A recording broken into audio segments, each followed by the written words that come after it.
നമ്മുടെ കർത്താവായ യേശു ക്രിസ്തു വഴി പിതാവായ ദൈവത്തിന് നന്ദി.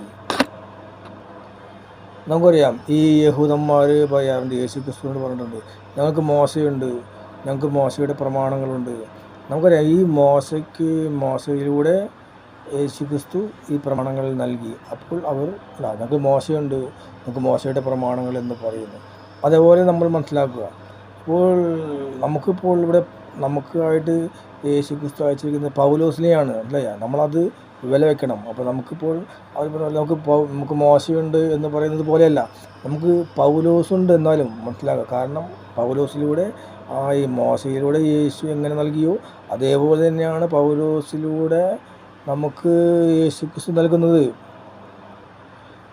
ന്യായപ്രമാണങ്ങൾ മോശയിലൂടെ നൽകി ജനത്തെ രക്ഷിക്കാൻ യേശു ക്രിസ്തു പ്രവർത്തിച്ചപ്പോൾ, ഇവിടെ പൗലോസിലൂടെ വിശ്വാസത്താൽ നീതീകരണം എന്ന അതിനു വേണ്ടിയിട്ട് ഒരു ആത്മീയ ശുശ്രൂഷയായിട്ട് ആ യേശു ക്രിസ്തുവിനെ കുറിച്ചുള്ള ആ സുവിശേഷം പൗലോസിലൂടെ നൽകുന്നു.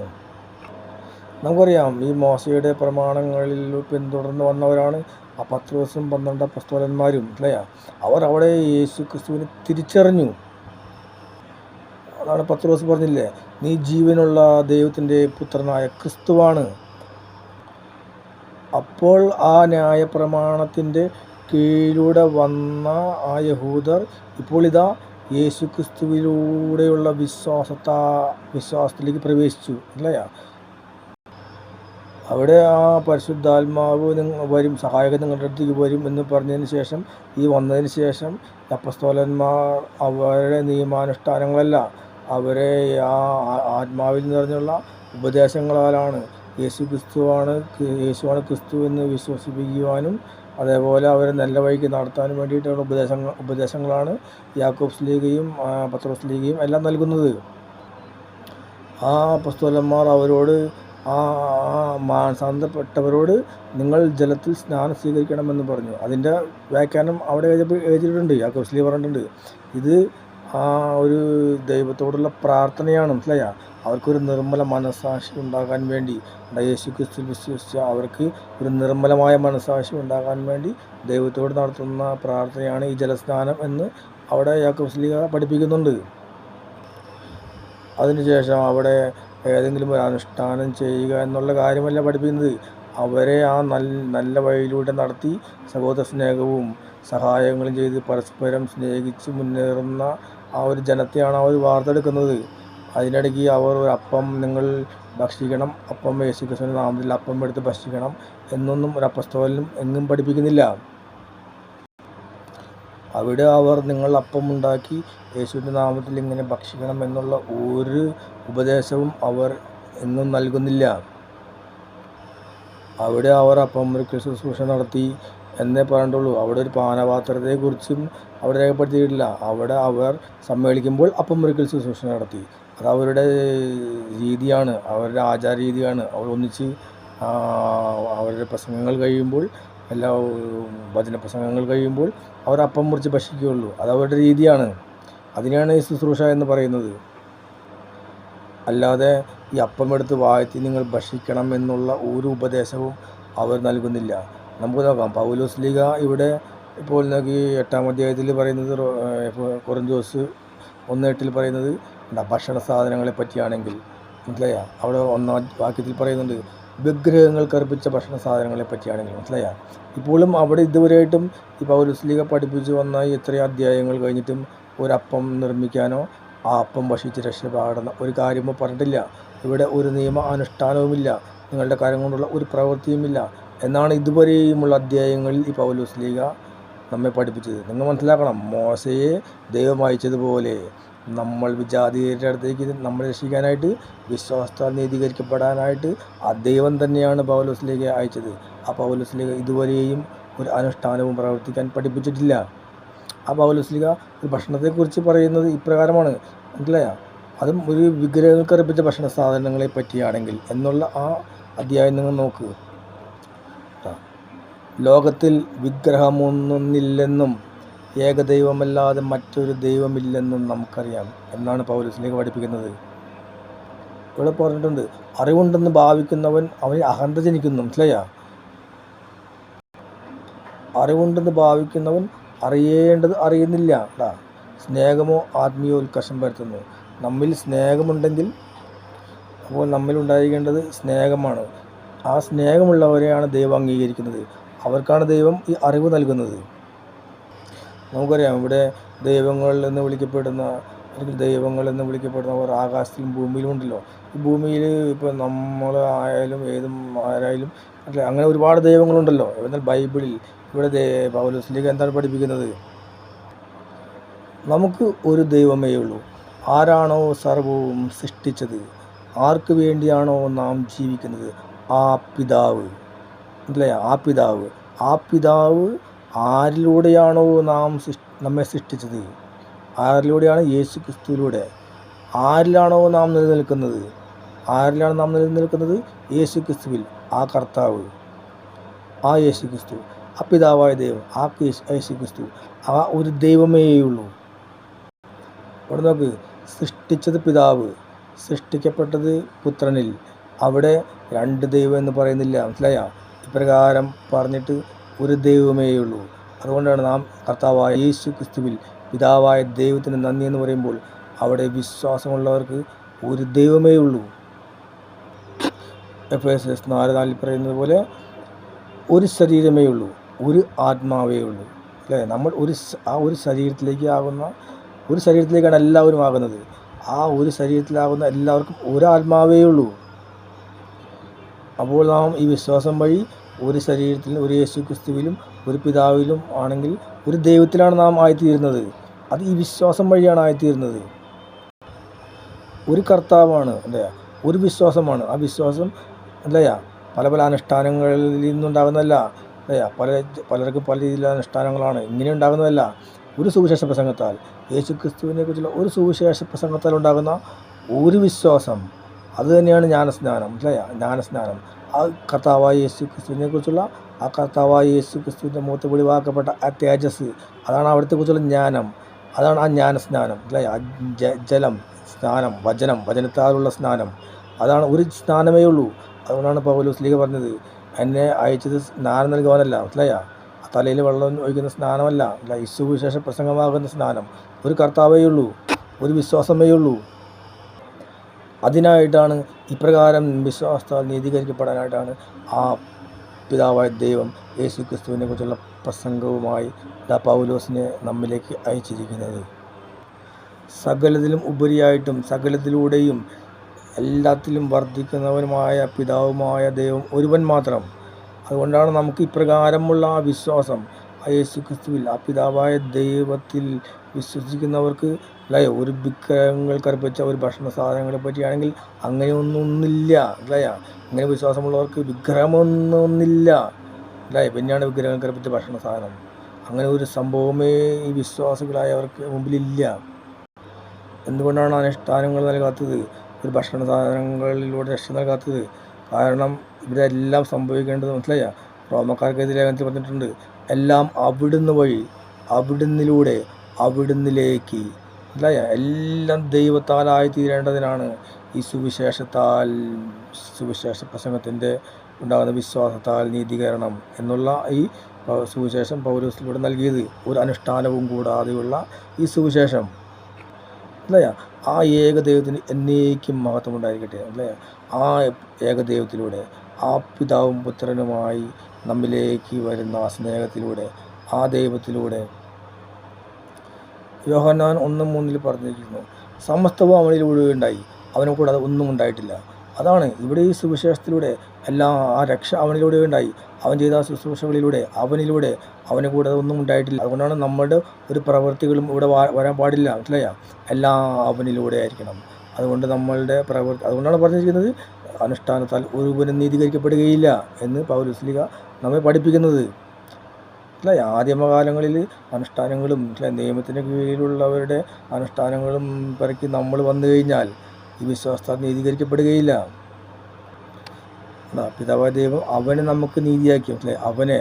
അപ്പോൾ അവൻ സ്വർഗത്തിലും ഭൂമിയിലുമുള്ള അദൃശ്യവും അദൃശ്യമായ സകലതും അവനിലൂടെയാണ് ഉണ്ടായത്. അവന് വേണ്ടിയിട്ടാണ് എല്ലാം അവന് വേണ്ടിയിട്ടാണ് സൃഷ്ടിക്കപ്പെട്ടത്. ആ യേശു ക്രിസ്തു, ആ യേശു ക്രിസ്തുവാണ് നമുക്ക് നീതിയാകേണ്ടത്. നമ്മുടെ ഒരു പ്രവൃത്തിയും അതിൽ വരാൻ പാടില്ല. അതുകൊണ്ടാണ് അവനെക്കുറിച്ചുള്ള സുവിശേഷം, അവൻ ചെയ്ത പ്രവൃത്തികൾ, അവൻ പിതാവായ ദൈവത്തിൻ്റെ ഹിതപ്രകാരം ചെയ്ത ഈ പ്രവൃത്തികളെക്കുറിച്ചുള്ള ആ സുവിശേഷ പ്രസംഗത്താൽ, അതിലുള്ള വിശ്വാസത്താൽ നീതീകരിക്കാനായിട്ട് ആ പിതാവായ ദൈവം പൗലോസിനെ അയച്ചത്.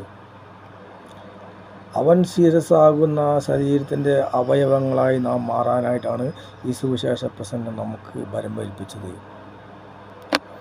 അവിടെ വേറെ ഒരാൾ നൽകുന്ന, അവൻ വേറൊരാളുടെ കൈകൾ കൊണ്ടുണ്ടാക്കുന്ന ഒരു വസ്തുവിലൂടെ ഉള്ള രക്ഷയല്ല ഇവിടെ നൽകുന്നത്.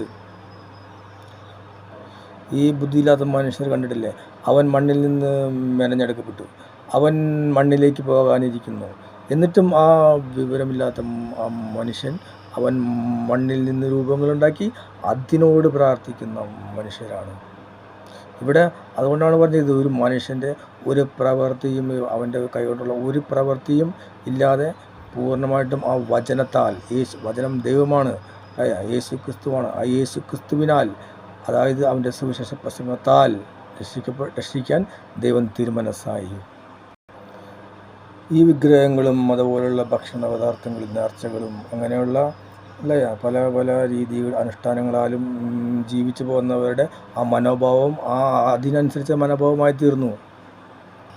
സകലതും കർത്താവാണെന്ന് ചിന്തിച്ച് കർത്താവിലൂടെയാണ്, ഒരു കർത്താവേ ഉള്ളൂ, ഒരു വിശ്വാസമേ ഉള്ളൂ എന്നെല്ലാം അറിവ് നിറയുന്നവനാണ്. ഈ വക കാര്യങ്ങളിൽ ഒന്നും അവൻ പെട്ടുപോകില്ല. അവന് അറിവ് നൽകുന്നത് ഈ സുവിശേഷമാണ്. ഇവിടെ ഈ പൗലോസ്ലീഹയിലൂടെ നൽകിയ ഒരു സുവിശേഷത്തിൽ ഒരു അപ്പം ഉണ്ടാക്കാനോ അത് ഭക്ഷിക്കാനോ പൗലോസ്ലീഹ ഈ അധ്യായങ്ങൾ വരെ, 1 കൊരിന്തോസ് 8-ാം അധ്യായം വരെ നമ്മെ ഒരു പഠിപ്പിച്ചിട്ടില്ല. ഇവിടെ ഈ 8-ാമത്തെ വാക്യത്തിൽ എന്താണ് പറഞ്ഞിരിക്കുന്നത്? ഭക്ഷണം നമ്മെ ദൈവത്തോട് അടുപ്പിക്കുകയില്ല. ഭക്ഷിക്കുന്നതുകൊണ്ട് യോഗ്യരോ ഭക്ഷിക്കാതിരിക്കുന്നതുകൊണ്ട് അയോഗ്യരോ ഒന്നുമാകുന്നില്ല. മനസ്സിലായി? ഇവിടെ ഭക്ഷണം നമ്മെ ദൈവത്തോട് അടുപ്പിക്കുന്നില്ല എന്ന് പറഞ്ഞിട്ട്, അങ്ങ് ഒരു ഭക്ഷണം അടുപ്പിക്കുമായിരുന്നെങ്കിൽ ഇന്ന ഭക്ഷണം അടുപ്പിക്കും എന്ന് പറയണമായിരുന്നു. ഇതുവരെ ഒന്നും നമ്മോട് ചെയ്യാൻ പറഞ്ഞിട്ടില്ല പൗലോസ്ലീഹ. റോമ 14:17 പറഞ്ഞിട്ടുണ്ട്, ദൈവരാജ്യമെന്നാൽ ഭക്ഷണമോ പാനീയമോ അല്ല, പരിശുദ്ധാത്മാവിലുള്ള സന്തോഷവും യേശു ക്രിസ്തുവിലുള്ള സമാധാനവുമാണ്. ആ യേശു ക്രിസ്തുവിലൂടെ നീതീകരിക്കപ്പെടുന്നതാണ്. അതാണ് പറഞ്ഞത്, ഭക്ഷണമോ പാനീയമോ അല്ല ദൈവരാജ്യം. ഇപ്രകാരം ദൈവത്തെ ശുശ്രൂഷിക്കുന്നവർ സുസമ്മതനാണ്. മനസ്സിലായ? ഈ ഭക്ഷണപാനീയങ്ങളാലോ അനുഷ്ഠാനങ്ങളാലോ ശുശ്രൂഷിക്കുന്നവരല്ല. ദൈവം നമ്മുടെ സമാധാനമാണ്, യേശു ക്രിസ്തു നമ്മുടെ നീതിയാണ്. ആ പരിശുദ്ധാത്മാവിൽ നമുക്ക് സമാധാനവും സന്തോഷവുമാണ് ഉണ്ടാകുവാൻ വേണ്ടിയിട്ടുള്ള ആ ശുശ്രൂഷ, ആ യേശു ക്രിസ്തുവിനെ കുറിച്ചുള്ള ശുശ്രൂഷ. ഇപ്രകാരം ശുശ്രൂഷിക്കുന്നവർ ദൈവത്തിന് സുസമ്മതനാണ്. നിങ്ങളുടെ സ്വാതന്ത്ര്യം ബലഹീനർക്ക് ഇടർച്ചയാകാതിരിക്കാൻ സൂക്ഷിക്കണം. അതുകൊണ്ടാണ് റോമ 14 പറഞ്ഞിരിക്കുന്നത്, ദൈവരാജ്യമെന്നാൽ ഭക്ഷണവും പാനീയവുമല്ല. ഒരു ഭക്ഷണത്തിൻ്റെ പേരിൽ ദൈവത്തിൻ്റെ പ്രവൃത്തി നിഷ്ഫലമാക്കരുത്. ആ പിതാവായ ദൈവത്തിൻ്റെ ഹിതപ്രകാരം ആ യേശു ക്രിസ്തു ചെയ്ത പ്രവൃത്തി അത് നിഷ്ഫലമാക്കരുത് എന്നാണ് അവിടെ പഠിപ്പിക്കുന്നത്. നമുക്ക് ആ യേശു ക്രിസ്തുവിനെ കുറിച്ചുള്ള സുവിശേഷത്താൽ നീതീകരിക്കപ്പെടേണ്ട നാം ആ ഒരു ഭക്ഷണത്തിൻ്റെ പേരിൽ ആ യേശു ക്രിസ്തുവിൻ്റെ പ്രവൃത്തിയെ നിഷ്ഫലമാക്കരുത്. വേർപെട്ടതെന്നാണ്, മാംസം ഭക്ഷിക്കാതെയും വീഞ്ഞു കുടിക്കാതെയും നിന്റെ സഹോദരന് പാപകരമാകുന്നതൊന്നും ചെയ്യാതെയും ഇരിക്കുന്നത് നല്ലത്. ഇവിടെ ഏതെങ്കിലും രീതിയിൽ ഇങ്ങനെ വീഞ്ഞു കുടിച്ചിട്ടോ മാംസം ഭക്ഷിച്ചിട്ടോ ഇങ്ങനെ ഉണ്ടെങ്കിൽ എന്തുകൊണ്ടാണ് ഈ അപ്പോസ്തലൻ ഇങ്ങനെ ഇരിക്കുന്നത് നല്ലതെന്നുള്ളൊരു വാക്ക് എഴുതുമായിരുന്നോ? ഇവിടെ പൗലോസ്ലീഹ നമ്മെ വിശ്വാസത്താൽ നയിക്കുമ്പോൾ, അനുഷ്ഠാനമില്ലാതെ നയിക്കുമ്പോൾ, നമ്മൾ സഹോദരന് ബുദ്ധിമുട്ടാകുന്ന രീതിയിൽ എന്തെങ്കിലും ചെയ്യുമ്പോൾ അത് ക്രിസ്തുവിനെതിരെ പാപം ചെയ്യുന്നു എന്നാണ് ഇവിടെ എഴുതിയിരിക്കുന്നത്. നമ്മൾ നോക്കണം, പൗലോസ്ലീഹ ഒരു അനുഷ്ഠാനവും ചെയ്യരുത് എന്ന് പറഞ്ഞിരിക്കെ നമ്മളൊരു അനുഷ്ഠാനം ചെയ്യാൻ പ്രേരണ നൽകിയാൽ, മത്തായി 18 അദ്ദേഹത്തിൽ പറഞ്ഞിട്ടുണ്ട്, സഹോദരന് ഒരു ദുഷ്പ്രേരണ നൽകുന്നതിനേക്കാൾ നല്ലത് തിരുകല്ല് കെട്ടി കടലിൽ താഴ്ത്തുന്നതാണ്. എവിടെ പോയി പൗലോസ്ലീഹ നൽകിയ സുവിശേഷമാണ് ഞാൻ പറയുന്നത്. ഇവിടെ ഒരു അനുഷ്ഠാനമുണ്ടെങ്കിൽ ഇപ്പം എൻ്റെ ഞാനാണ് ഇപ്രകാരമാകേണ്ടത്. പൗലോസ്ലീഹ നൽകിയ സുവിശേഷം അനുസരിച്ച് ഒരു അനുഷ്ഠാനം ചെയ്യാൻ ആരെങ്കിലും പ്രേരിപ്പിച്ചാൽ, പ്രേരണ നൽകുന്നവൻ തിരുകല്ല് കെട്ടി കടലിൽ വീഴുന്നതാണ് നല്ലത്. ഇവിടെ പൗലോസ്ലീഹ പറയുന്നതാണ്, മാംസം അങ്ങനെ ഭക്ഷണം എൻ്റെ സഹോദരന് ഒരു പാപകാരണമാകുന്നെങ്കിൽ ഞാൻ ഒരിക്കലും മാംസം ഭക്ഷിക്കുകയില്ല. ഇല്ലയോ? ഇവിടെ വിഗ്രഹം കൽപ്പിച്ച ഭക്ഷണ സാധനങ്ങളെ പറ്റിയാണ് പഠിപ്പിക്കുന്നത് നമുക്കറിയാം. പക്ഷെ നിങ്ങൾ നോക്ക്, ഇത്രയും ഭക്ഷണ സാധനങ്ങളെക്കുറിച്ച് പറഞ്ഞിട്ടും നമുക്ക് കഴിക്കാനായിട്ട് ഒരു ഭക്ഷണ സാധനത്തെക്കുറിച്ച് പൗലോസ് ഇതുവരെ പറഞ്ഞിട്ടില്ല. ഒരു നിയമത്തിൻ്റെയോ ഒരു അനുഷ്ഠാനത്തിൻ്റെയോ കീഴിലല്ല എന്ന് പറഞ്ഞ് ഉപദേശം നൽകി ഇതുവരെ പഠിപ്പിച്ചു കൊണ്ടുവന്ന പൗലോസ് നീ ഏതെങ്കിലും ഒരു അനുഷ്ഠാനം അപ്പം ഭക്ഷിക്കണം എന്ന് പറഞ്ഞിരുന്നെങ്കിൽ അല്ലയാ അതുവരെ പഠിപ്പിച്ച ആ ഉപദേശങ്ങളെല്ലാം വ്യർത്ഥമാകില്ലായിരുന്നോ? അല്ലയാ നിങ്ങൾക്ക് വിശ്വാസം വഴി സമൃദ്ധമാകുന്ന രക്തം കൊണ്ടുള്ള പാപപരിഹാരമായി ദൈവം അവനെ നമുക്ക് നിശ്ചയിച്ചു തന്നു എന്നെല്ലാം വ്യക്തമായിട്ട് പൗലോസ് നമ്മെ പഠിപ്പിക്കുന്നുണ്ട്. 1 കൊരിന്തോസ് 3:6 പറഞ്ഞിട്ടുണ്ട്. അല്ലയാ യേശുക്രിസ്തു ചെയ്ത ആ പുതിയ ഉടമ്പടിയുടെ ശുശ്രൂഷകരാക്കാൻ എപ്രകാരമാണ്? ആത്മാവിനാൽ. അല്ലയാ ആ പുതിയ ഉടമ്പടിയുടെ ശുശ്രൂഷകർ ഞങ്ങളെ ആത്മാവിനാൽ നിങ്ങളെ ശുശ്രൂഷകരാക്കുന്നു. അതായത് അനുഷ്ഠാനത്താലല്ല, ആത്മാവിനാൽ ശുശ്രൂഷകരാക്കുന്നു. ഈ ആത്മീയ ശുശ്രൂഷ ഈ ദൈവവചന പ്രഘോഷണമാണ്. യേശുക്രിസ്തുവിനെ കുറിച്ചുള്ള പ്രഘോഷണമാണ്. അവൻ ക്രൂസിൽ ചെയ്ത ആ കാര്യങ്ങളെ വ്യക്തമാക്കുന്ന സുവിശേഷം. ഞങ്ങളെ ക്രിസ്തു വഴി ദൈവത്തോട് രമ്യതപ്പെടുത്തുകയും ചെയ്യുന്ന അരമ്യതയുടെ ശുശ്രൂഷ ഭരമേൽപ്പിച്ചു. അരമ്യതയുടെ ശുശ്രൂഷ, ആ സുവിശേഷ പ്രസംഗമാകുന്ന ആ ശുശ്രൂഷ, അതാണ് ആത്മീയ ശുശ്രൂഷ. അതാണ് ആത്മാവിനാൽ നിർവഹിക്കപ്പെടുന്ന ശുശ്രൂഷ. ഇതാണ് ദൈവത്തിൻ്റെ ഹിതം. ഇപ്രകാരം നാം അവൻ ശരീരമാകാനാണ്. അല്ലാതെ അവിടെ പെസഹ അത് അപ്പം ആദ്യമേ ഉള്ള അപ്പമാണ്. അത് നിയമാനുഷ്ഠാനങ്ങളാൽ വന്ന അപ്പമാണ്. യേശുക്രിസ്തുവിൻ്റെ നിഴലാകുന്ന അപ്പമാണ്. ആ ഇസ്രായേലിൻ്റെ ആചാരാനുഷ്ഠാനങ്ങളുള്ള അപ്പമാണ്. ആ അപ്പമായി വന്ന യേശുക്രിസ്തു അവിടെ ഇസ്രായേലിനോട് ചെയ്ത ഉടമ്പടിയാണത്. അപ്പോൾ യേശുക്രിസ്തു എന്താ പറയേണ്ടത്? ഉടമ്പടി ചെയ്യുമ്പോൾ എൻ്റെ ശരീരം ഭക്ഷിക്കൂ എന്ന് പറയുമ്പോൾ അല്ലയാ അത് ഉടമ്പടിയാണ്. അത് ഇസ്രായേലിനോട് ചെയ്തതാണ്. ആ ശുശ്രൂഷ, ആ യേശുക്രിസ്തു ചെയ്ത എല്ലാ പ്രവൃത്തികളുമാകുന്ന ആ ശുശ്രൂഷയെ വചനപ്രസംഗമായി, സുവിശേഷ പ്രസംഗമായി, വിശ്വാസത്താൽ നീതീകരിക്കാനായി പൗലോസിനെ ഏൽപ്പിച്ചിരിക്കുന്നു. അതാണ് അവിടെ പറഞ്ഞത്. പിതാവായ ദൈവം അരമ്യതയുടെ സന്ദേശം, അല്ലയാ സന്ദേശം, ആ പ്രസംഗം അതവർക്ക് പരമേൽപ്പിക്കുന്നത്. ഒരു അനുഷ്ഠാനവും അവർ പരമേൽപ്പിക്കുന്നില്ല. അങ്ങനെ ലോകം മുഴുവനെയും ദൈവത്തോട് രമ്യതപ്പെടുത്താനായിട്ടാണ് ഈ സുവിശേഷ പ്രസംഗം വരമേൽപ്പിക്കുന്നത്. ഈ സുവിശേഷ പ്രസംഗം യേശുക്രിസ്തുവിനെ കുറിച്ചുള്ള ഓരോ വെളിപാടുകൾ അത് ഓരോ അധ്യായങ്ങളിലും ഒളിഞ്ഞൊളിഞ്ഞ് കിടക്കുന്നുണ്ട്. അത് ഓരോ അധ്യായങ്ങളിലൂടെ മുന്നോട്ട് പോകുമ്പോൾ മാത്രമാണ് അതിൽ പൂർണ്ണമായ ജ്ഞാനം നമുക്കുണ്ടാകുന്നത്. ഇവിടെ ഈ പൗലോസിലൂടെ യേശുക്രിസ്തു നൽകിയ ഈ സുവിശേഷം പ്രസംഗിക്കുക മാത്രം ചെയ്താൽ മതി. അല്ലാതെ ആരോടും നാം തർക്കിച്ച് അവർ ജയിക്കേണ്ട യാതൊരു കാര്യവുമില്ല. വിശ്വസിക്കുന്നവൻ ഈ സുവിശേഷ പ്രസംഗത്താൽ വിശ്വസിച്ച് ക്രിസ്തുവിലൊന്നായിക്കൊള്ളും, അവൻ്റെ ശരീരമായിക്കൊള്ളും.